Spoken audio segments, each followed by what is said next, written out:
আমি বললে তুমি আরেকটা বিয়ে করি অমির। আরে না না পৃথা, আর কোনো বিয়ে না। ও আচ্ছা, বিয়ে না করে ফুলে ফুলে মধু খেয়ে বেড়াবা তাই না? আচ্ছা ঠিক আছে, বিয়ে করবো। সে তো করবাই জানি, তাই তো অপেক্ষায় আছো কবে মরবো। আরে না না, মারা যাবে কেন? কিছুতেই তোমাকে মরতে দেবো না। হ্যাঁ জানি তো, বাঁচিয়ে রেখে ঘরে শুয়ে রাখবে আর বাইরে অন্য মেয়ে নিয়ে ফুর্তি করবা। এই যে বলো, তুমি বাইরে কেন ফুর্তি করবো? আচ্ছা তার মানে ঘরে এনে ফুর্তি করবা? আরে ভাই মহা মুশকিল, তো বাসায় এনে কেন ফুর্তি করবো? তার মানে তার ঘরে গিয়ে ফুর্তি করবা? কে সে শুনি? সে ফ্ল্যাটে ভাবি তাই না? গুরু ভাই, পাশের ফ্ল্যাটের ভাবি আমার চেয়ে বয়স অনেক বড়। ও বয়স অব্দি জানা হয়ে গেছে?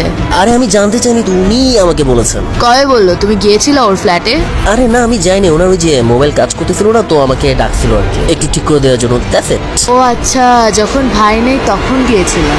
চরিত্রহীন লম্পট কোথাকার, আজই তোকে ডিভোর্স দিব। তুমি কি পাগল হয়ে গেছো? ডিভোর্স কি তোমার একদিনে দেওয়া যায়? এটা পুরোপুরি কমপ্লিট হতে 6 মাসের উপরে লাগে। সেই সব খবরও নেওয়া হয়ে গেছে তাহলে। আর বাকি কি রেখেছো শুনি? আরে ভাই কি সব উল্টা পাল্টা আবল তাবল বলতেছো? ঘুমো তো ভাই, ঘুমো। হ্যাঁ আমি ঘুমাই, আর তুমি অনলাইনে আরেক মেয়ের সাথে চ্যাট করো। চাই ভাই, মাফ চাই, তুমি যা খুশি ভাবো, আমি এখন গেলাম। সে তো যাবে, টাইম ফিক্সড করে রেখেছো না? করে উঠলাম।